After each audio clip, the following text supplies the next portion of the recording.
Hi, I'm Leah. Welcome to my podcast, China Liao Talks. In this podcast, I share honest and down-to-earth stories about life in China, covering everything from culture and work to language learning, all based on real experiences. Let's dive in.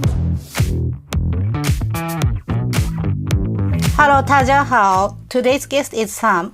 Sam is based in India and teaches Chinese after she herself started as a language learner.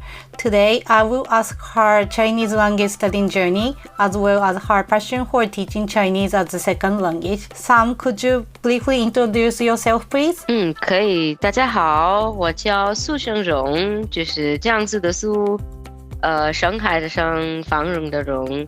我就是来自印度，今年31岁了。我就是在新德里出生的，但是现在住在班加罗尔。班加罗尔就是在印度的南部。然后我2013年开始学习中文，然后2016年开始教中文。以后就是2020年，我就是开了自己的一个学校。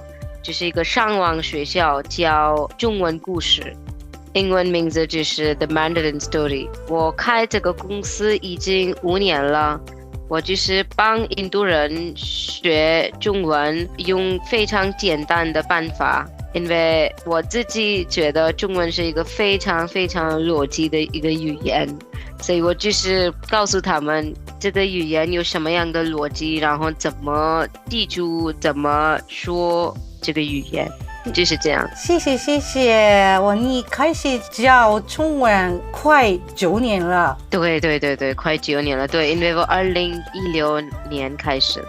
哇，真的厉害啊！你说你开始学中文是2013年是吧？2013年，对。你学中文3年就开始教中文，太厉害了。我以前就是教初级的学生，就是 HSK 1级、2级的学生，因为我自己就是考了 HSK 4级，然后2020以后，我也会教 HSK 3级、4级的学生。我也有很特别的口语课，就是 HSK 2级的口语课、3级的口语课。我帮学生们练习他们的口语。HSK 口语都可以教，学生都可以学。对，哇，是的，对，厉害。So you started studying Chinese quite a long time ago, and I am quite curious that what was your motivation for start studying Chinese? Yeah, my motivation was very different from a lot of other people because coming from India, I'm coming from a slightly orthodox family. So my family really wanted to get me married ASAP. And I always wanted to be financial independent like as soon as possible. So my thinking was like, how can I earn quick money? And I was doing that time a bachelor's in commerce, and I was like, okay, what can I do along with it which can help me in my career? And the first thing that I did was Googled highest paid language in this world. And when I did that, I got to know highest paid language in this world is Mandarin. Although somewhere Japanese and Arabic also come quite close to it. But then when I researched more, none of the languages has a reputation of being the most difficult language or being the most spoken language. So there was a lot of superlatives that Mandarin hold. Highest paid language, most spoken language, world's most difficult language. These superlatives made me felt that, okay, if I have to invest my time in a language, let it be Mandarin because it has all the superlatives. It will lead me somewhere in my career. Oh. That's the mindset by which I started. And of course, that mindset eventually changed. Yeah, because earning money cannot actually make you master a language. You need to have a lot more passion than just wanting to earn money. You started having the other kind of passions after you started studying Chinese, right? Obviously. Yeah. Absolutely. Wow, that's amazing. And I found it interesting because in Japan, obviously the Japanese is the common language, right? So for us, English is a foreign language, a second language. So when we want to make more money, we first go to study English. And recently, if we go to Chinese company, oftentimes we get to pay more than the Japanese company. But still, English-speaking companies, the Western companies, pays more than the Chinese company in Japan. Okay. That's very, very interesting. Because for us, we don't treat English as a foreign language. It's in our schools only. So we grow up like speaking Hindi and English both. Yeah. So that's why like for us, foreign languages will be anything which is not Hindi and English. Yeah. So being able to speak in English is pretty much a normal to you guys, right? Yeah. Absolutely. So it sounds like the presence of the Chinese companies are increasing in India already. Yeah, but as we will discuss more, you will also find the struggles of Chinese company working in India in terms of cultural difference. Because I feel Japanese and Chinese culture is very same. I think Chinese people doesn't have that much problem with Japanese people, but in India the culture is very different. So adapting to the culture is one of the challenges that both Indian employees and Chinese companies face. Yeah, that's where I come, because I also do cross-cultural communication classes. So I actually go to different companies to make them understand Chinese mindset, make them understand Indian mindset, and bridge that gap. That is very important. Yeah. And that is, nobody is doing it, to be honest. Like there is a lot of material to teach Mandarin, but there is hardly any material or anybody has worked enough to give this cultural classes, which are so much more important. I would like to hear more about it later. Yeah. So firstly, I would like to ask you that how did you study Chinese while you were in India back in time? Like when you first started studying Chinese, how did you study? I went to a university called like Delhi University. Like it's very famous in India, the capital city itself. I started studying as a part-time course. I never pursued Mandarin as a full-time thing. It was a part-time course. I used to have classes like thrice a week, 2 hours. Maybe 6 hours a week of classes. And I did like a 1-year certification. And we have those very old 50-year-old books, like those elementary Chinese readers, yellow color book. I don't know if you know about it. We used to study from those books, very old books. But yeah, I think initially I studied in India for 2 years. Until I got to know that, there is something called Confucius Institute Scholarship and I can apply for a scholarship and go to China to study. But till the time I did not know that, I studied in India for 2 years in a university basically. And then you started studying as a part-time. That means you already had a different major back in time. Yeah. Bachelor's in Commerce. That was my major. And then you decided to get a scholarship and go to China. Right. So that time in 2014, there was very limited information on how to apply for scholarship and how to go about it.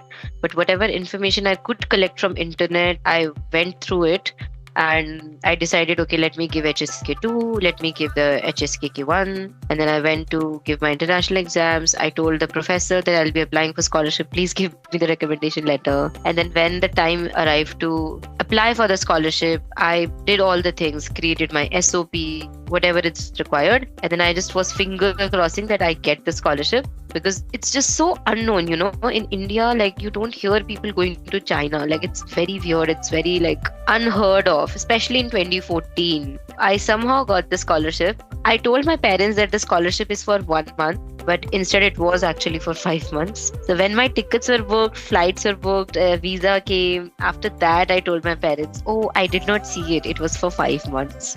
And then I had like a huge fight in my home because my father did not allow me to go that. But somehow my mother convinced my father, and I was also traveling with another Indian female friend. So that kind of worked out. But yeah, me going to China was a miracle in itself. So your family didn't agree that you go to China. Is that because it's China, or is that just because it's a foreign country? It's because I'm a girl. Yeah. It's because I'm a girl in India, and at 21 I'm supposed to marry. I'm not supposed to go abroad to study. Plus my parents are my father was like very overprotective as well. Generally in India, this is how fathers are. So they don't want to send me so far. They haven't sent me ever outside of Delhi, let alone India. And you hear people going to US and Europe, but China feels like some other alien country to Indians. Like I'm talking about literally here 12 years ago. It was very unheard of. So obviously it was very scary for my father also. Like, what will happen to my daughter? Yeah, it was a big decision, and yeah, it was a big thing. How did you convince the parents? I think I cried. I cried a lot, and I told them I'm not gonna marry until I study. Then I told them it's just about 5 months. I will be back. I'll be staying in touch with you. And then of course another female Indian friend is going. Her parents are allowing. So I was just basically giving them different reasons. But at the end, my mother convinced my father. I don't know how. No idea how. Oh, so your mother agreed to you, and then your mother helped you to convince your father. Yeah, exactly. It's very interesting because China and India, geographically, it's not that far, right? Compared to the European country or America. But no, it's actually not far, yeah. But talking about the information, you can easily get more information about the European country or America, right, compared to China. Yeah, absolutely, yeah. It's very unheard of, like Japan, Korea, and China. Yeah, people really know very less about these countries. But I'm also talking about 2014 because now things have changed. Things have tremendously changed. Now I see people's top choice to travel is Japan. I know so many of my friends who have traveled to Japan. Yes, now I get to see more and more Indian people in Japan. We actually have lots of Indian restaurants in Tokyo, owned by an Indian laoban. Oh, okay. Wow. Yeah, I can imagine that. So you managed to go to China for study, right? For 5 months. Which city did you go? It's in Henan province. It's called Zhengzhou. I went to Zhengzhou Daxue. Yeah, Zhengzhou University. Why did you choose that university? I did not, to be honest. I wanted to go to Beijing or Shanghai. Every person's dream is to go big cities. But unfortunately, our tie-up, like whatever Indian university I was going through, their tie-up was with Zhengzhou University. So I had no choice. I had to go to Zhengzhou University. So that's why I went there, yeah. Then you went to Zhengzhou University for 5 months and then, so basically studied the language, right? Chinese language there. Yes, I mean for a limited period of time because like, again, then I came back in 2016 and then there was a whole 2.5 period where I was in India and then I went to China again for 2 years. So I had a whole history like that. So the second time, which city did you go? Second time I could choose my own city because I went as a self-sponsored student. My father sponsored me. So I went to Nanjing Normal University. Nanjing. Nanjing is a very big city and very famous city. Yes. I was very, I would say, lucky that one of my friend recommended that city to me because I did not know obviously where to go. My choices I think were Beijing and Shanghai, but later I got to know like Beijing and Shanghai are very expensive to live, and Nanjing comes under a very big city, but at the same time it's very reasonably priced city. You can actually like live there and everything. And then normal universities are the universities where the actual language teaching happens. Like they have a lot of extra courses, and Beijing Normal University and Nanjing Normal University are only two universities who have courses like Travel Chinese, Lu Yo Ke, Pao Khan Ke, which is newspaper class, Shangwu Ke, Business Chinese. A lot of extra classes. We had at least 5 to 6 extra subject classes, which I really enjoyed, which I really like about Nanjing Normal University. So you chose these kinds of courses and dig into the city. Wow. So you said that you stayed in Nanjing for 2 years, right, for studying? 1.5 years because the another half semester was COVID happened. Oh yes, I remember that. Yeah. I remember that you came back to India for holiday and then the border closed. That was a very tough season, isn't it? Yeah, correct. And then since that, you have been living in India, right? Did you want to move back to China after the COVID is finished? I mean, I couldn't ever go back to China after the COVID happened, but I am planning to go to China next year in 2026. I'm calling it my China sabbatical. Like I want to take a break from my business, and at the same time I still want to work on my business. So my idea is that I can actually go to China on scholarship, study the language, and at the same time I can work on my marketing and course curriculum, but I will not teach or earn money. I will just be focusing on my marketing and studies. So yeah, I'm actually planning to go to China next year for a year. Oh, so you are preparing already? Yeah, I have to reappear for HSK 4, HSK 5 exams because my certificates are expired. Oh yes, it's only valid for 2 years. Yeah. Actually, we talked about this on Instagram Live long time ago, but I would like to ask you once again that while you were in China, what did you do to improve your speaking skills? Yeah. So when I was in China, I keep telling this to my students also, and I realized this in China as well. No matter whether you attend 4 hours of classes or in Chinese or do whatever, your speaking can only improve by yourself. Like a teacher cannot help you improve your speaking. A teacher can guide you. Teacher can correct you. But improving the speaking skills is really on to you. So there were a lot of things that I did. I used to read Chinese a lot, and I had a Chinese tutor who used to correct me with my reading so that my tones can get perfect. So one of the things I used to do is reading a lot. And instead of focusing on speaking fluently, once I started reading fluently, that speaking also itself came. Another thing that I really did was I used to go to language exchange events 3 times a week, and I used to meet Chinese people. Sometimes I'm telling same stories to every Chinese every week, but that was okay. At least I'm getting used to saying same things again and again, and I'm getting confidence in saying that. Once you get certain confidence in speaking certain things, you can build on top of it and speak more in Chinese. That was another thing I did. And of course, listening plays a lot of importance in speaking Chinese.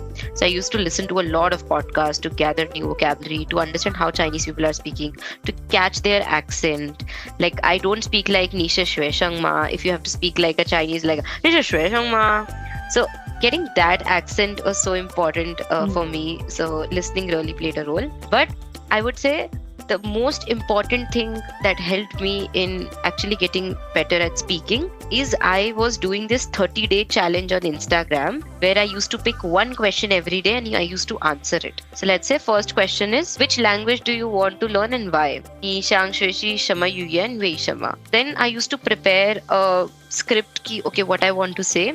And then back then there was no AI. So I used to go to my host family. I was living with a Chinese family. In the host family, there was a Chiechie. There was I used to call her Chiechie, like she was like elder to me, a woman who's elder to me. She used to help me like check my writing and give me like feedback on it. And then whatever the feedback she gave and the corrected version, I used to read it out. And after reading it out, I'm going to put it down.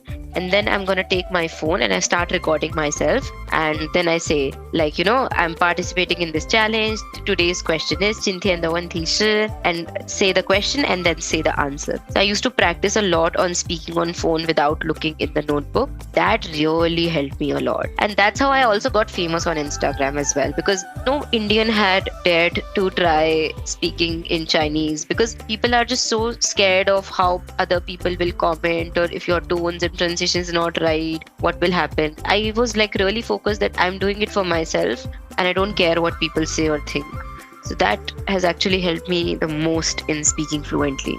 That is a very good idea. And then listening to you, I found it interesting that actually the fear that the Indian Chinese learner has is pretty much the same as a Japanese Chinese learner. Yeah. So many people are afraid of making mistakes and being corrected by other people. But this is how we actually grow, right? By making lots of mistakes. And yeah, and personally know, like Japanese people and Chinese people are one of the most introverts people in the world.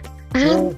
Really? Yeah, because I also tell it to Indian people that in 20 years' time, Chinese people have tried a lot in speaking English, but we still have to learn Chinese. Why? Because they're introverts. Even if they are learning, I don't think they have come to a point where they have gone out of that fear and have actually started speaking. Like there's a lot of fear and there's a lot of like judgment that's there in even Chinese people. Indians, on the other hand, I feel like there is definitely judgment, but it's little lesser as compared to Chinese and Japanese is what I have noticed. Oh, so Japanese people introverted, I totally agree. But Chinese people introverted, this is very interesting to hear for me. Yeah.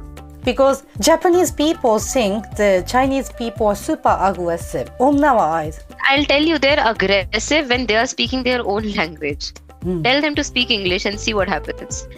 Yeah. Like, because you see, they are learning English since they're a child, okay? They are learning English since they're 3 years old. And by the time they're turning 20, 25, they're still not able to. Only Chinese people who have spent some time studying abroad or living abroad have decent English. Otherwise, most of the Chinese people, they struggle with English and they prefer to speak in Chinese only. So that's why I keep telling people that it's the sooner you learn Mandarin, the better it is. Because if you're thinking the world is going global and Chinese people will start speaking English, that's not going to happen anytime soon. They are learning English since 20 years. They're 20 years ahead also, they're going to still learn the English. But I don't think that introvert is such a internal trait. You can't really change that, I feel. Yeah, it's very difficult. Improving language proficiency, it takes time. So the sooner we start, the more advantage we will get, I think. I would say the sooner you start after a certain level. Like I wouldn't start these things at level 1 or level 2. I will start these things at level 3 or level 4. I feel like there is also a way to master things. Like initial levels should be so much focused on reading and listening. You should not. That's my philosophy. Speaking is important, definitely is important, but obviously the level you want, you'll never achieve that because the hesitation is so much and there are things. So best way to improve and get confidence in very beginner level 1, level 2 is by reading and listening. Lot of reading, listening. And by the time you reach level 3, when you have at least 600 vocabulary with you, then you can actually start experimenting more and like recording videos and start speaking things as well. Yeah. Okay, and then next question. Now you teach Chinese mainly to the Indian people, right? So what was your motivation for start teaching Chinese? I always tell people that I am an accidental teacher. I'm a teacher by accident. I am an entrepreneur by accident. Because when I started learning Mandarin, I had no intention of teaching. Like teaching was not even on the bottom list of the things that I could do with the language. Instead, I actually wanted to work in finance or some sort of MNC, like multinational corporation, so some sort of a company I wanted to work with, like majorly like translation and all. But teaching happened to me very accidentally. So in 2016, I appeared for a speech competition in Chinese in order to get another scholarship to go to China. So in that speech competition, someone noticed me and offered me a job that, hey, would you like to teach Mandarin in Delhi?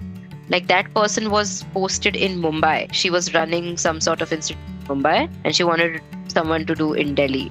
So I was like, sure. I mean, like the money was okay and like it was a part-time thing. So I was like, sure. I was anyways looking for jobs. And the thing is, in India, we don't have any formal teacher training to teach Chinese. And I cannot go unprepared. I can't teach. I have always studied Chinese. How can I teach suddenly? So I think before starting teaching, I watched hundreds of YouTube videos and self-taught myself how to explain things, how to teach Chinese. That's how my journey started. And when I had my first class in Chinese, a lot of people came up to me and asked me, have I done masters in Chinese or I have done teaching education in Chinese because I teach so well. So it was an accidental discovery that I am extremely good at teaching. Oh. It's just in me. I'm very good at it. Yeah, it was a beautiful discovery and I enjoyed it. I actually enjoyed being around people, teaching them things. They enjoyed me. So that's how my relationship with teaching started. It was an accidental thing. Someone offered me a job. I took it up. I self-taught. I started teaching. People started complimenting so much. I loved that validation. Who doesn't love the validation? And I was also enjoying it. And that's how my journey started with teaching.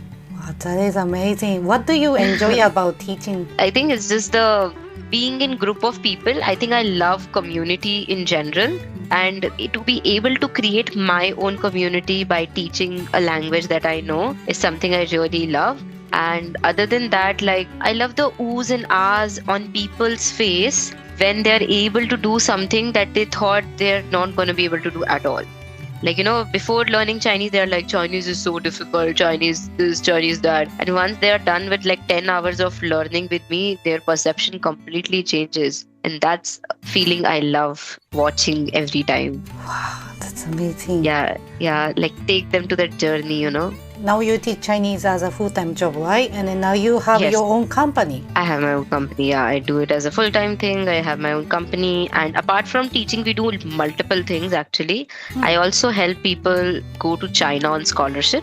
Wow. Like if you have HSK 4 level and HSK K2, I can help you get a scholarship to go to China for 1 year.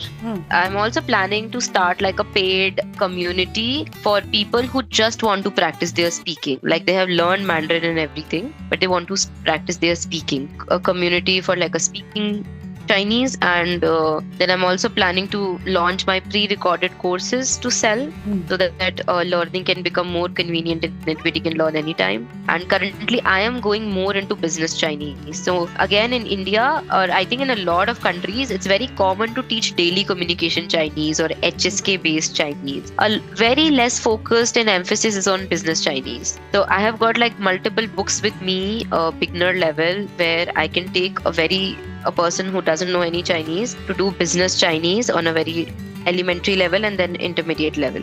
And it's very hard to find business Chinese books at elementary level. It's mostly our intermediate. So I'm trying to create something which is like starting from beginning only for business. So yeah, my focus is a lot more have shifted to businessmen and corporate people now. I see. Because more and more Chinese companies are entering into the Indian market, right?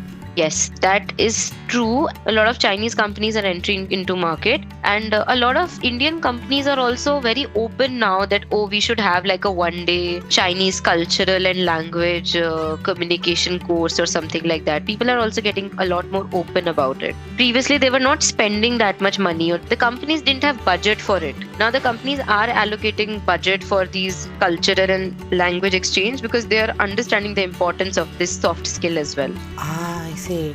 Like you said before, the Indian culture and Chinese culture are very different, right? Yeah. So I would like to hear the difference. Yeah, so in Chinese culture, hierarchy matters a lot. I feel Chinese people really believe a lot in like written agreements. But Indian people are more on like spoken agreements, like, okay, what they have spoken, it's done. But Chinese people want everything in written. And then the hierarchy, like I don't feel like a lot of Indian people or companies have that strict system of hierarchy. But Chinese have like a very, very strict system of like rankings and hierarchy. That really is another challenge. And then communication challenge is the big one. So I feel like Indian people have a bad habit of assuming things. For example, they're assuming, the meeting might be at 2 o'clock or something. They're not confirming, they're not speaking directly. Whereas Chinese people are very direct. If there is something good, you tell them or they will tell you.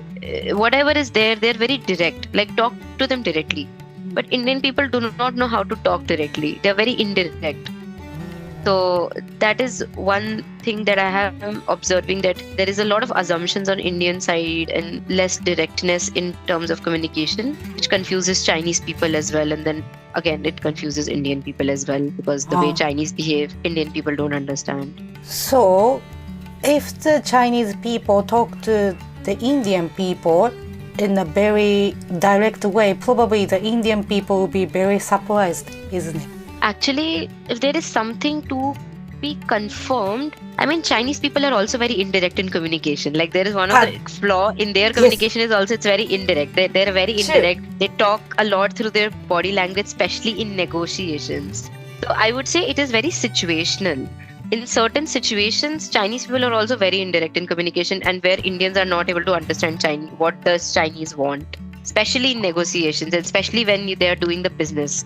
I'll tell you one thing, Ria. If you are doing business with China versus you are working in a Chinese company, will have completely different experiences in communication. I feel like when you're doing business with China, that's where the Chinese people have indirect communication, which bothers Indian people. Like, Chinese people take their own time in decision making, coming to a conclusion, what they want to do, and la la la. They take a lot of time in decision making. But whereas if you are working in a Chinese company, there the people are very direct. You need to get this work done within 2 days. Now here, Indian people, let's say they're not able to finish something in 2 days. They want 4 days to finish the work. They're not able to communicate that. And I don't know, they think like maybe Chinese will understand or what will happen. So let's say they cross the deadline. They're not submitting something in 2 days and they're taking 3-4 days. Here Chinese is getting very frustrated. Why he has not submitted? Then like this argument is happening. He's like, you have given me too much work. I can't do it. Then he's like, then why didn't you tell me? It's okay to have 4-day deadline, but at least tell me. And Indian people are not telling. So problems are different in different settings. Oh. Are you able to get it? Like what I'm trying to say here? Yeah. I get it. Okay. Actually, I used to work with the Indian people in the past, and then I got into a similar kind of problem in the past. So now I understand the reason. Assumption. Indian people have a lot of assumptions. Like they will not directly tell you that I need this much time. Yeah. Remembering that. Yeah, you are very true. Indian people are very indirect. Yeah. They're not like telling you properly. It's. I think their indirectness is coming from lack of communication. Like they themselves don't know how to clearly communicate something. It's not they don't want to. They just don't know how. How to express. Exactly, how to express. I don't think they have the skill. Okay, so it may come from just a lack of the vocabulary, so it may come from just lack of the soft skill. Probably it depends on the person, I guess. Yes. Majorly lack of soft skill. The vocabulary is not a problem here. Soft skill is a problem. Like how to convey something in a manner where other person will not get angry or will not say anything else. That is why that oftentimes they get into the trouble, especially when we work with people from different countries, because the different country people has a different kind of way to up communication. Yeah. Even vocabulary differs a lot. Like a word, English word which has the same meaning can mean something else to someone else in terms of like communication. So it's very important to like really understand what you are trying to say. And that's where people fail. Like Indian people are not confirming what exactly Chinese are trying to say. Chinese people are not really confirming what exactly Indian wants to say. So Oh, that's very interesting. Again, for us, the Japanese people, many Japanese people think that the Chinese people are very direct, even though they talk in, for example, English or Japanese. Still, for us, they are very aggressive and direct to us because Japanese is many people are very introverted, and then not many people are aggressive that way. Yeah. No, I agree with you. It's also because I don't know, you have heard of the philosophy of yin yang, right? So I feel like Chinese people constantly practice this yin yang, that Taoism, like where they need to be a little bit yang energy, they get aggressive, but where they need a little bit yin energy, you will also see their passive side. So these philosophies, they really apply in their business as well. So the same people you're seeing aggressive, I'm pretty sure in different situations or in different circumstances, you will also see their passive side where they're not that aggressive. So I feel like because as energy, Japanese people are little bit more yin energy, like little passive, calmer. So to balance it out, Chinese are very aggressive. Whereas in India, Indians generally have a very yang energy, very aggressive energy. The Chinese cannot be aggressive. Chinese have to be little yin around them. And they are very yin around India. They're not aggressive. It's because the polarization of energies. Yeah. Interesting. Observe these things. This is very interesting to observe, but that really exists. Polarization of energies. If the other person is yin, they will become yang. If the other person is yang, they will be. That's how they learn to balance. Yeah, that's right. Do you get to see more and more Chinese people in India? I've rarely seen Chinese people in India, to be honest. I don't know. Really? There exist some 5,000 people, but I haven't seen many people in India. So if there's a Chinese company in India, so basically most of the people are the local hire the Indian people, right? So no Chinese expats. Some companies have, some does not. For example, I recently worked in a company called Next Year, which is like a automation company. They basically build like, I don't know, steering wheels of the car. Over there were just Indian people. There were no Chinese people at all. But currently I'm working in another company. In that company, there are a lot of native Chinese. So it depends on the company, right? It depends on the company, I would say, yeah. How do people in India feel about China's growing presence in the country? I feel like on individual level, people are very like excited, they're happy, and then they're like, for example, like, I don't know if you know about this or not, recently Prime Minister Modi went to China and now we have direct flights going from India to China, which was not there for 5 years. 5 years we have to travel to Hong Kong and then to China. It was like that system, but now direct flights have started, right? So obviously it's a lot of Indians are very happy on an individual level because a lot of people are doing business with China and it basically eases things for them. And a lot of Chinese are coming to India, so also they are bringing a lot of business, so that is also great. But on a political front, or I would say on a larger scale, it's like there is a positivity and negativity both. For example, positive side is great, like India and China are collaborating. The business will increase for both, and especially in the energy sector, in electronic sector, energy, electronics and automotive sector. There we need Chinese a lot and they are actually providing a really good hand and people are also happy. But at the same time, like, you know, people say we should not be too much dependent on China and there has to be a balance. So some people also think that, oh, there has to be a balance. You can't be like too much dependent on China. So bring a balance. So that is also there. But overall, I think people are developing a very positive attitude for China. Like, yeah, that's what my understanding is. Because also the amount of people who want to learn Chinese have tremendously increased in 2025. Wow. It's almost like increased by 50%. Like, wow. I am starting batches every alternative month because so many inquiries are coming to me for Chinese language. Wow, more business opportunity for you as well. Yeah, absolutely. Yeah. So that means people generally think that if they are able to use Chinese language, there will be more job opportunities, business opportunities, even if they are in India. Absolutely. Yeah. Because they have a lot of Chinese colleagues and some sort of relationship with Chinese in their companies. They do talk with them. Actually, it's not only about China only. With Taiwan also, we are developing very good relationships.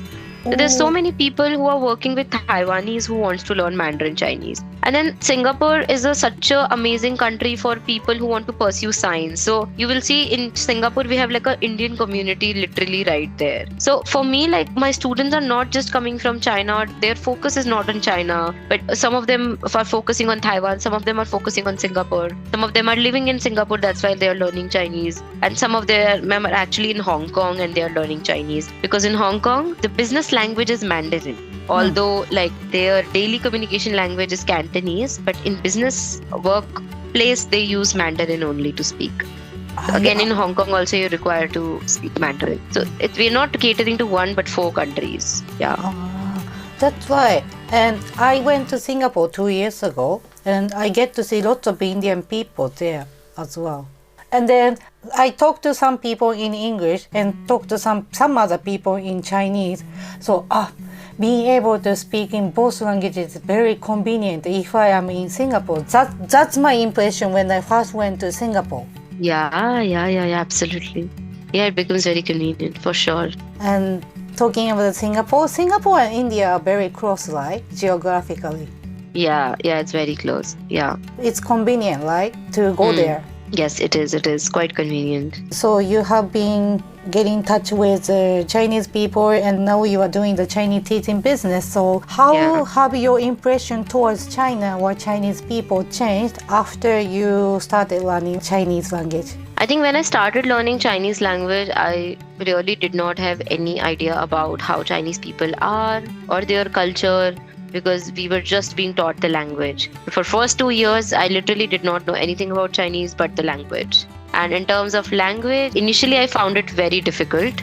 I also found it like, I don't know what I got myself into. The 2-3 years were difficult, but when I went to China, my perception changed a lot. I found people very warm, very welcoming, very hospitable. There are so many similarity between India and China. Like even their festival, that is Chinese New Year, is very, very similar to our festival, which we call Diwali, which is actually next week only in India. And the rituals are exactly similar. We also have the concept of red packet, red envelope. We also have the concept of firecrackers, wearing no clothes, cleaning the house. It's a lot of very, very similar things. And I feel because both of our countries are very populated, like we have very similar problem. Like both countries suffer from competition.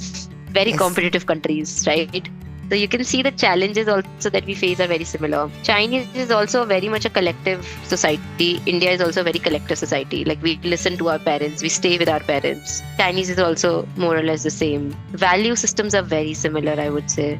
I got to know that wow, their value and our value system is very similar in good and bad both ways, because there is bad as well, because like pressure of marriage is there in both countries, the pressure to have money, like yeah, that's there. Overall, my impression is pretty good. Yeah, I mean, I love China. Yeah, I'm looking forward to go next year. I started going to China frequently as well, so someday hopefully we can meet in person in China. Or Japan. Yes, please come. Waiting for you. Yes. So the last question, how has Chinese language impacted your life, and would you recommend others to learn the language? The way Chinese language has impacted my life is it has made me an entrepreneur. It has made me independent. I never thought who I will be when I started learning Chinese. So it's very important that if you feel like doing something, just start doing that. Don't think about the end result, because you don't know where it's going to take you. It exactly what happened with me. Like I had completely different plans with Chinese language, but what I'm doing right now with this language is I wouldn't have think in my dreams also. So my one advice, or I don't know, one thing that I would like to tell any language learner who is learning Chinese, like trust the process, because we try to jump into outcome very, very quickly. Oh, if I learn this will happen. Sometimes you just start learning, see where the journey is taking you. Sometimes the journey might not be what you are dreaming of, but the actual road that you are walking through, sometimes it's better than what you are picturing in your head. Absolutely. And one thing I would like to tell every person who is learning Chinese, when you start learning Chinese, start saving up, and in your life, at least go to China once. I have seen so many people giving up on Chinese language just because they are learning the language and they have never experienced the country or the culture. I will say it is so important for anyone to experience the country and the culture when you are learning the language, because that is going to fuel you, motivate you to learn even more. Otherwise, you'll just drop it. 100% agree. Thank you very much, Sam. Thank you so much, Shriye. Thanks so much for listening. I will keep sharing real stories that show what China is really like. Follow the show and stay tuned. If you have any questions or comments, feel free to send me a message. See you next time. 下次见.